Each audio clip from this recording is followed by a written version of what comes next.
Praise the lord. యూదా గోత్రపు సింహమైన ప్రభు అయిన యేసుక్రీస్తు యొక్క నామములో మీకు శుభాలు తెలియజేస్తూ ఉన్నాను. ప్రభువు మిమ్మల్ని దీవించునుగాక. ఈ దిన దేవుని వాక్య భాగము యెహోషువ గ్రంథము 3వ అధ్యాయము 5వ వచనం. యెహోవా మీ మధ్య అద్భుత కార్యములను చేయును. ప్రియులారా, ఈ యొక్క దేవుని మాటను దైవ గ్రంథములో దేవుడు మన ఎదుట ఉంచి ఉన్నారు.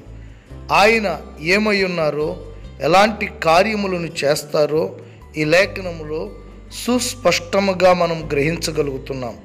దేవుడు మన మధ్యలో అద్భుత కార్యములను జరిగించువారు.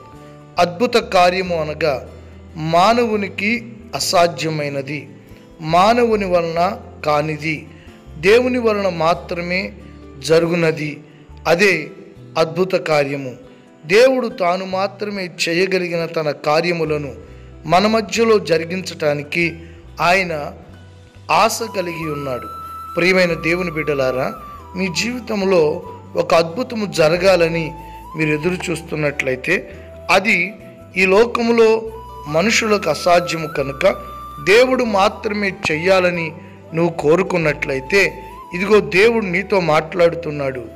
మీ మధ్యలో అనగా మీ కుటుంబంలో లేక మీ బంధువుల మధ్యలో, దేవుడు మీకు ఇచ్చిన సంఘములో, నీ వ్యాపారములో, నీ ఉద్యోగస్తుల మధ్యలో, నీ చేతి పనుల మధ్యలో, నువ్వెక్కడుంటే అక్కడ మీ మధ్యలో అద్భుత కార్యములను ఆయన చేయగలిగిన దేవుడు.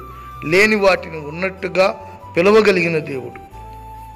ఆశ్చర్యకరమైన తన సహాయము చేత నీ జీవితమును సంతోషభరితంగా చేయగలిగిన దేవుడు. నిన్ను చూసి అనేకులు ఆశ్చర్యపడేటట్లుగా, నీ జీవితాన్ని బట్టి దేవుని నామము ఘనపరచబడినట్లుగా దేవుడు తన అద్భుతమైన కార్యాన్ని మీ బ్రతుకులో చేయునుగాక. నిశ్చయముగా ఆయన అద్భుతం చేస్తే ఎండిపోయిన కర్ర తెల్లవారేసరికి చిగురించింది. పచ్చని ఆకులతో, రంగు పువ్వులతో, చక్కటి బాదమ పండ్లతో కనిపించింది. నిన్నటి రాత్రి ఆ కర్ర అక్కడ ఉంచినప్పుడు కర్రగా కనిపించింది. ఎండిపోయిన కర్ర, జీవము లేని కర్ర, ఏమాత్రము నిరీక్షణ లేని కర్ర తెల్లవారేసరికి దేవుని మందసం దగ్గర ఉన్న ఆ కర్ర అద్భుతమైన రీతిలో చిగురించి, పుష్పించి, ఫలించింది. నా ప్రియమైన దేవుని బిడ్డ, నువ్వు ఎండిపోయి ఉన్నావా?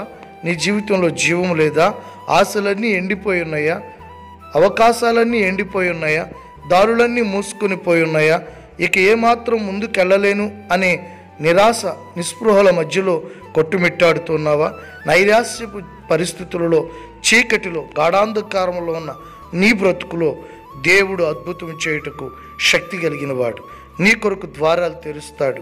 ఎండిపోయిన నీ జీవితాన్ని చిగురింపజేసి పచ్చనిది గాను, ఫలములు కలిగింది గాను ప్రజల మధ్యలో నిన్ను నిలబెట్టగలడు. నీ జీవితాన్ని ఘనపరచగలిగిన దేవుడు నీకున్నాడన్న సంగతి నువ్వెన్నడూ మర్చిపోకూడదు. నిశ్చయంగా దేవుడు ఈ దినాన నీ బ్రతుకులో ఒక అద్భుతం చేస్తాడు. నమ్మితే దేవుని మహిమను నువ్వు చూడగలుగుతావు. అద్భుతములు దేవుడు చేస్తాడు అని నువ్వు నమ్మాలి. మనుషుని వైపు చూడకూడదు. ఆ దైవజనుడు అద్భుతాలు చేస్తాడు, ఈ దైవజనుడు అద్భుతాలు చేస్తాడు, లేక ఎవరో అద్భుతాలు చేస్తారని మనుషుల వైపు చూడటం మానేసి నీ మధ్యలో నీ కొరకు తానే అద్భుతము చేయు దేవుని వైపు నువ్వు చూడగలిగినట్లయితే దేవుని భుజబలము ఈ రోజుకు కూడా బలముగానే ఉన్నది.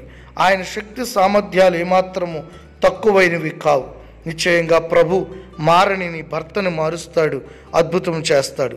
ఉద్యోగం రాని స్థితిలో నుంచి మంచి ఉద్యోగంలోకి నడిపిస్తాడు. ఆర్థిక ఇబ్బందుల్లోంచి పైకి లేపుతాడు. ఆత్మీయ పతనములోంచి నేను లేపి ఆధ్యాత్మిక శిఖరాలలో నిన్ను తన ఆత్మచేత నిలబెట్టగలిగిన దేవుడు. ఈ దినాన అట్టి దేవునికి మనం ప్రార్థన చేద్దామా? ప్రేమగల తండ్రి, మహాగణుడా, పరిశుద్ధుడా, అద్భుత కార్యములు చేయు శక్తి కలిగిన వాడా, నీ వాక్యము చేత నీ ప్రజలతో మాట్లాడినందుకు, ధైర్యపరిచినందుకై నీకు స్తోత్రాలు. ఏ అద్భుతము కొరకు వారు ఎదురు చూస్తున్నారు, ఏ విషయంలో అద్భుతం జరగాలని ఆశిస్తూ ఉన్నారు, అది మీరు మాత్రమే చేయగలరు గనుక మీ యేసు క్రీస్తు అనే నామములో మీరు అద్భుతము చేసి నీ బిడ్డలను సంతోషపరిచి, ఆదరించి, ఆశీర్వదించి సమాజంలో సజీవ సాక్షులుగా మీ నామానికి మహిమకరంగా నిలబెట్టమని యేసు క్రీస్తు నామములో ప్రార్థిస్తున్నాము తండ్రి. ఆమేన్.